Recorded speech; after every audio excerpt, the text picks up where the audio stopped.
Well, hello, welcome to Willow Legal Group's Coffee Chat.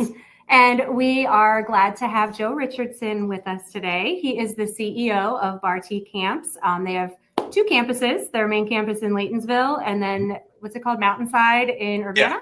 Yep, Mountainside up in Urbana, just a little bit up the road, but still pretty easy to get to. Yeah.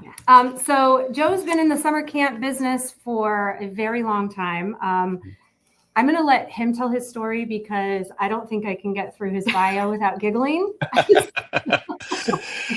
Sure. Tell us how you got into this and kind of where you are now. Okay, sure. So, family business, essentially. To give you a really brief history of RT, my parents both worked there. It originally was a summer camp for boys, started in 1961.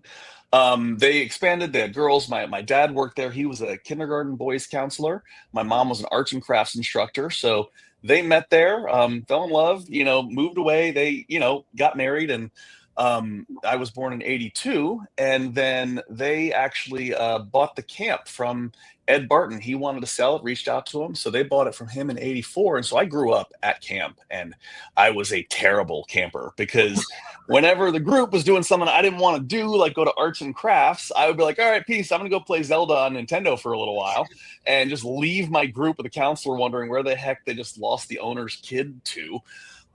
So when I was 11, my dad said, enough of this, you're going to work. And so I worked at, it was Wardaka. It's now a brewery, but originally, the horse farm, we would bring campers over there so they could do horseback riding. And so I worked on the ropes course. We had climbing walls and zip lines and things over that way. And so I started working there once I was 11.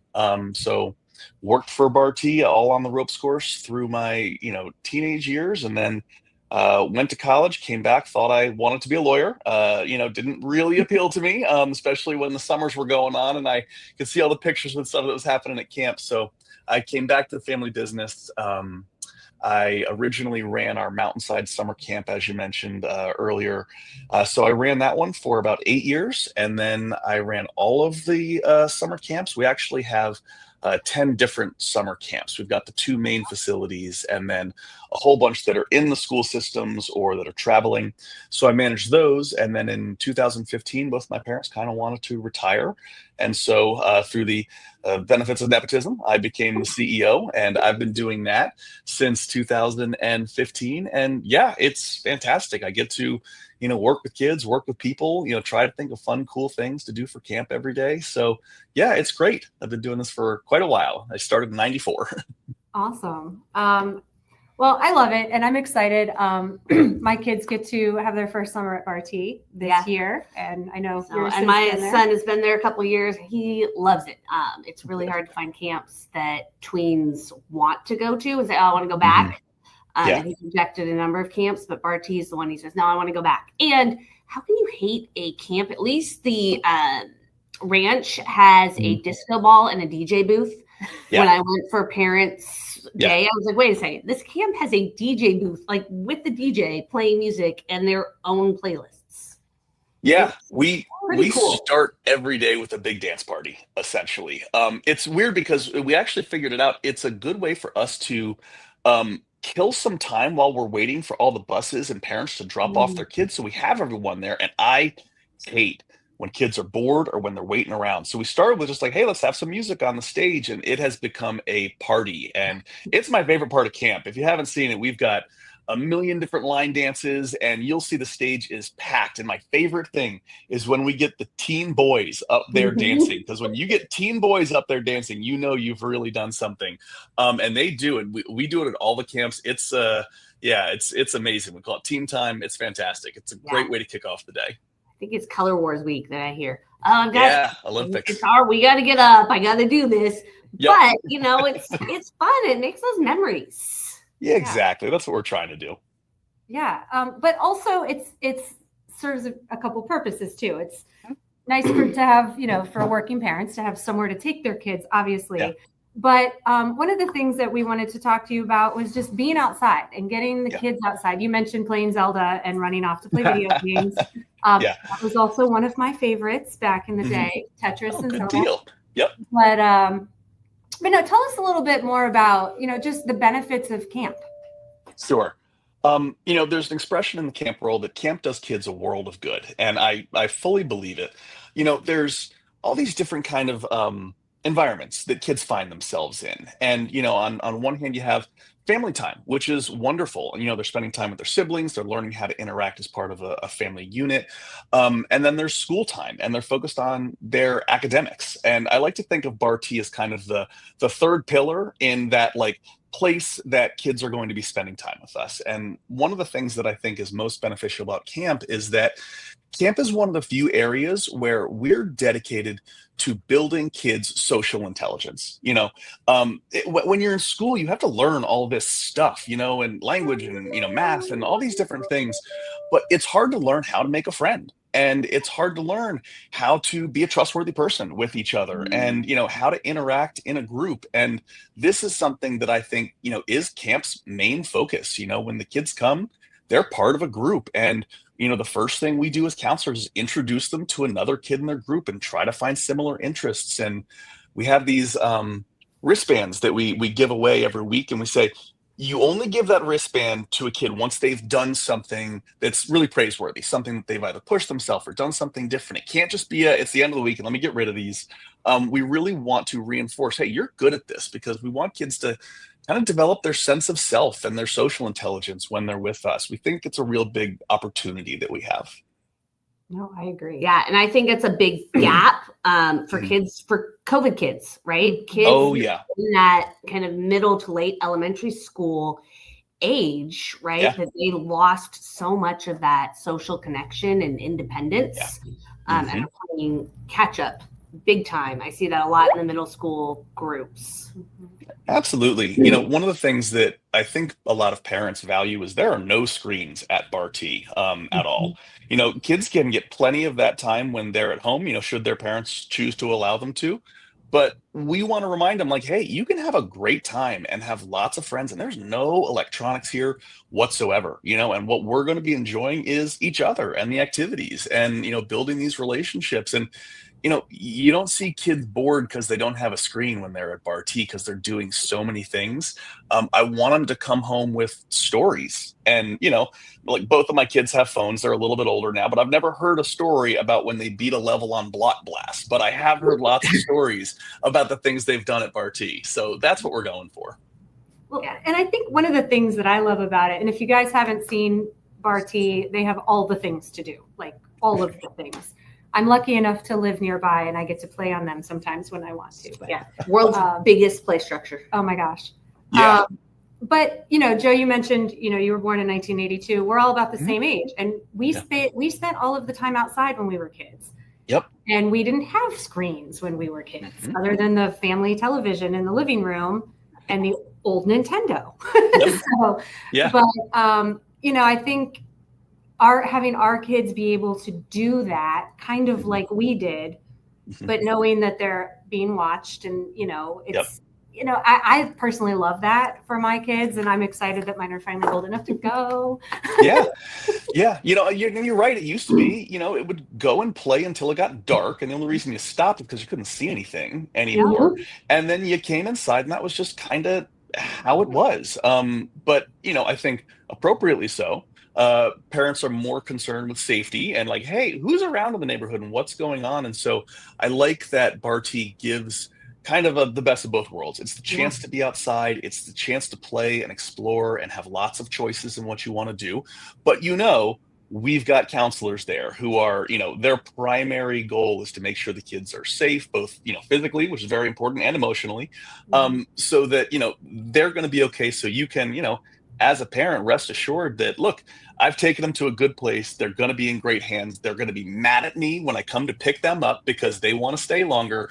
I'm doing a good job as a parent. I'm giving them these opportunities that, just kind of, were around when we were kids. You didn't need it as much necessarily. Yeah. Well, and that actually brings up to the kind of the next point. I'm from a small town in Ohio, and like summer camps were not a thing. Like they had some sleepaway camps. We never did that. But then I moved here, and all I hear about from the moment you have children is summer camp, summer camp, summer camp. And it was very overwhelming. So what kind of top tips do you have for parents who are Sure. trying to look for different types of summer camps. I know some sell out very quickly or they fill up very quickly.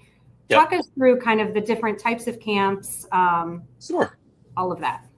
So yeah, it can be pretty overwhelming, and like even like for me when we're looking at things like my kids don't just do bar tea. I want them to have a well-rounded experience with things. They do lots of different things. They do hockey camps. My daughter goes away. I think camp in general is just a good thing. But even when it comes to like the registration, we start our registration Black Friday, the day after Thanksgiving. And people are like, that's crazy. Like, why do you do it that early? And it's like, well, we've got to kind of plan and hire our people and know how many kids are coming to the different areas. And we also know that all the other camps are enrolling at that time also. So, if you can sign up, you're more likely to, stick with the camp you've enrolled for. But I don't know my family's schedule that far out. So yeah, it can be pretty overwhelming. A couple of things to look for when you're not just bar tea, but choosing any camp. First is I have to plug the American Camp Association. It's kind of it's a independent, not governing body, but accreditation organization. And, we are ACA accredited camps. Any really good camp you should look into should be ACA accredited. It just means they have independent people who come in there. They look at all of their procedures, their safety plans, have they contacted the local fire department to let them know the dates and hours and the entrances they should use? And it's all these details. So anytime you see a camp that has that ACA accredited logo, that that's a good camp.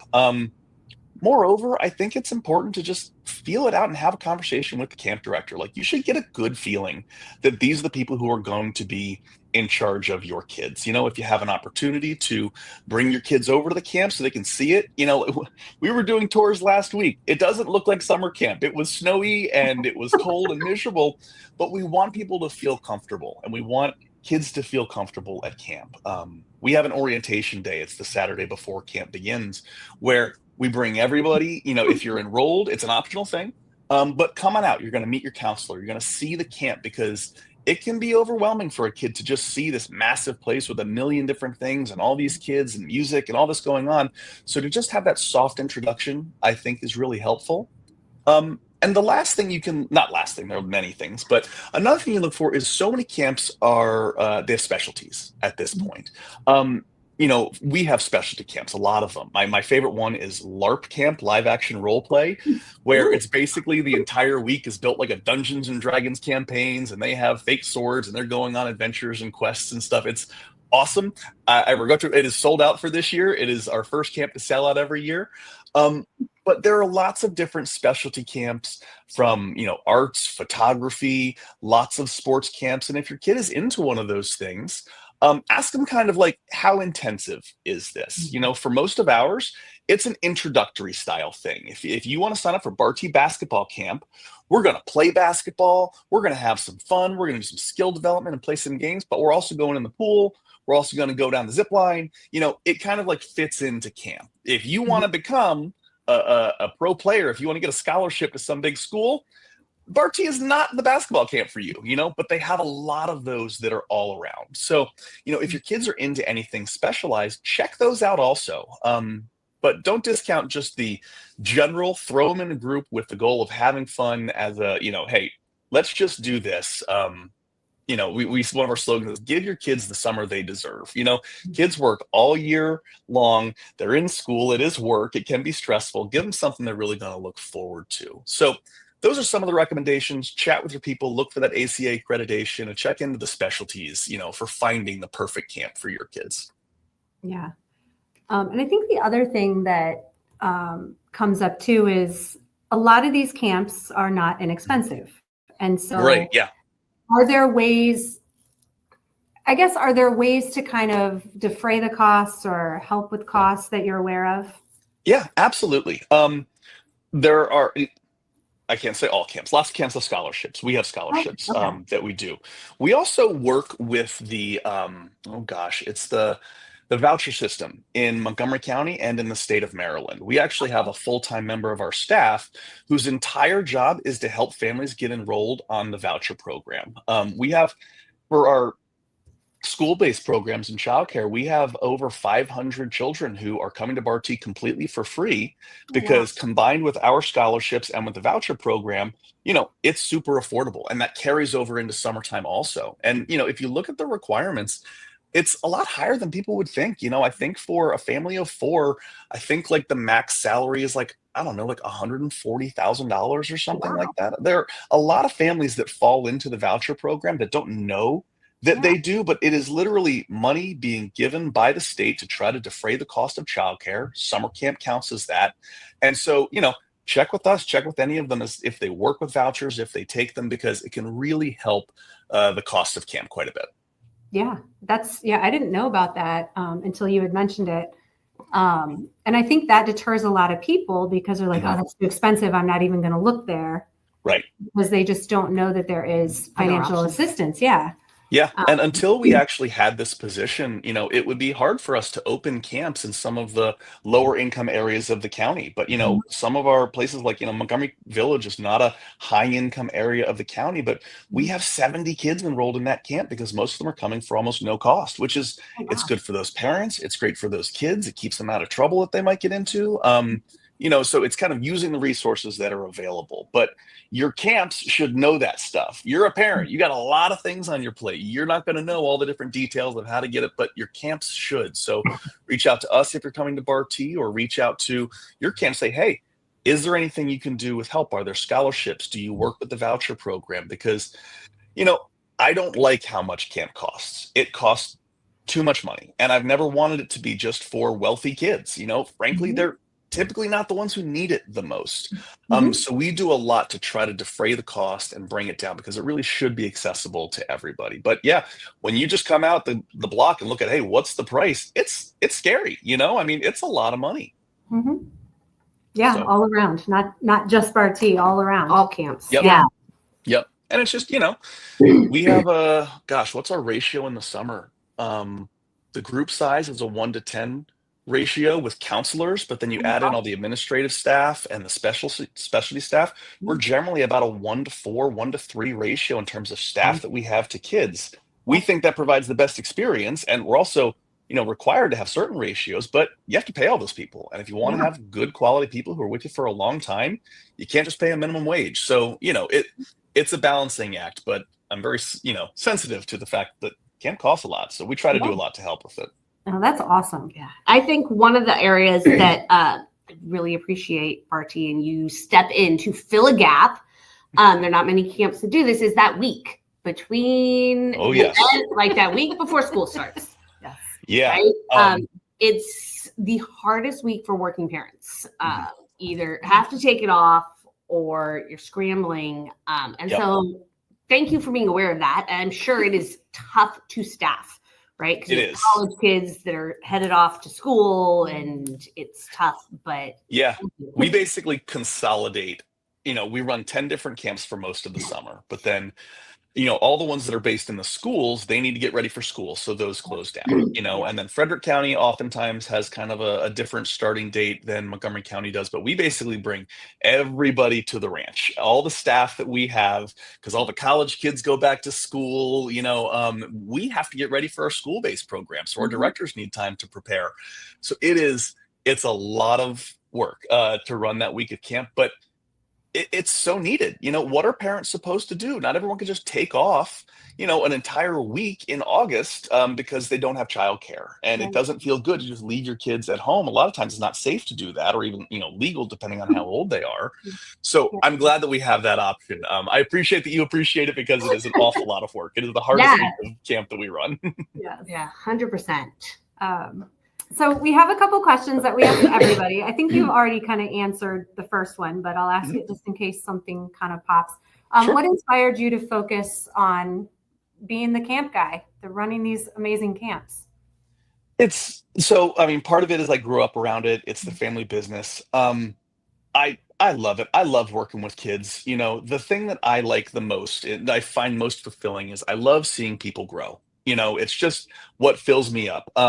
And so that's for kids, on one hand, like seeing someone who can't pass the swim test on the first day of camp and then they do pass it, like the fourth week, it's this huge celebration. We give them the wristband. That means they can go in the deep end. Like it's a really big deal. But I love seeing the campers who then become staff people, who then become some of my best. I mean, some of the best directors I have here for our school age programs are campers that I had when they were 5 and 6 years old. And so seeing that growth is just so fulfilling. And, if I'm having, a rough day, or if I'm in the office dealing with nonsense that I don't really want to be dealing with, I always kind of default to, let's go play, and I can go and play and I can dance on the stage. And it's, when I'm doing that, I'm still somehow also doing a good job in my job. So it's awesome. I've grown up around it, but I really do love just being in the camp environment. Summer's my favorite time of year.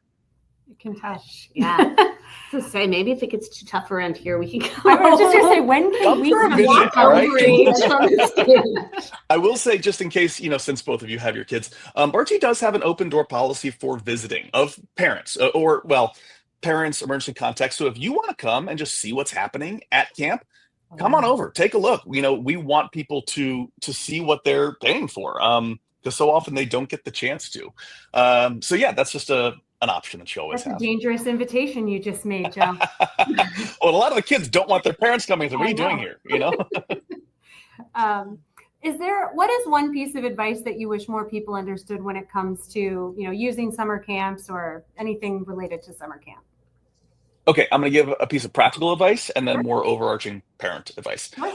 Practical advice: don't send your kids with very much to camp. Okay, I hate lost and found, and we always have too much lost and found. I send my kids to camp in their bathing suit. Now, I know some people aren't comfortable with that, but I send them in their bathing suit. He's got a rash guard that dries really quickly and a lunch. That's what my son goes to camp with, okay? They don't need water bottles. We have not 1,000. We've got probably about 40 different ice water stations all around the camp so they can get a drink of water. It's within like 30 feet of wherever they are at the camp. They can get that. We put sunscreen on them. You don't need to send it with them. These big lunch bags that, are huge, can keep things cold or whatever. It's like, I send my kids with a Ziploc or a paper bag because we refrigerate all the lunches when they get there. So the less you can send your kids with, the less they can lose. And so that's, or destroy, because that's the other thing, is don't send them in their brand new shoes. So yeah, that's my practical piece of advice, is don't send them with a lot. Send them with the very minimum that you can. In terms of the more like parental side of things, as a parent, sometimes it would be frustrating to ask my kids, how was your day? What did you do today? And the answer is nothing. Okay. What did you do today at school? Nothing. That's frustrating because you're like, I know you did things. Okay. I know you had all this interest. There was a reptile show I got an email about. How do you not even bring that up? Ask your kids after the camp day, hey, take me through your day. What'd you do first? What'd you do before swim time? What'd you do after swim time? Because there's so many interesting things, and the kids frequently want to talk about it, but they can be kind of tired. And so that question of what did you do today is so broad and vast that a lot of kids are just going to default to saying nothing. But you say, take me through your day. What did you do before lunch? What did you do after this or that? It usually gets to open up a little bit more. And so hearing the stories of what they've done is frankly really fulfilling, because you learn that they're going through all this stuff and making these connections with other kids. So that's my kind of more parental advice. It's a little wordplay that works. No, that's great. And finally, what's one item you can't live without in your day-to-day life? Item I can't live without in my day-to-day life. Okay.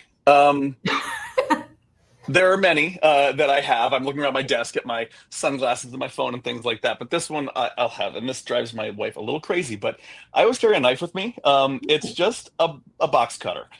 I have so many Amazon packages that I have to open in my daily life that I use this thing all the time. And they're, I've occasionally accidentally brought it to the airport and had to throw it away. But I always have just a little box cutter or pocket knife with me. It's super useful. So not, I guess, a normal question. I'm not some psychopath who's carrying a knife around, but it's useful. I use it every day. So yeah, those are some of my things, I suppose. Good. Awesome. Well, thank you so much. This was really good. And I'm even more excited to send the kids this summer and come play. No, absolutely.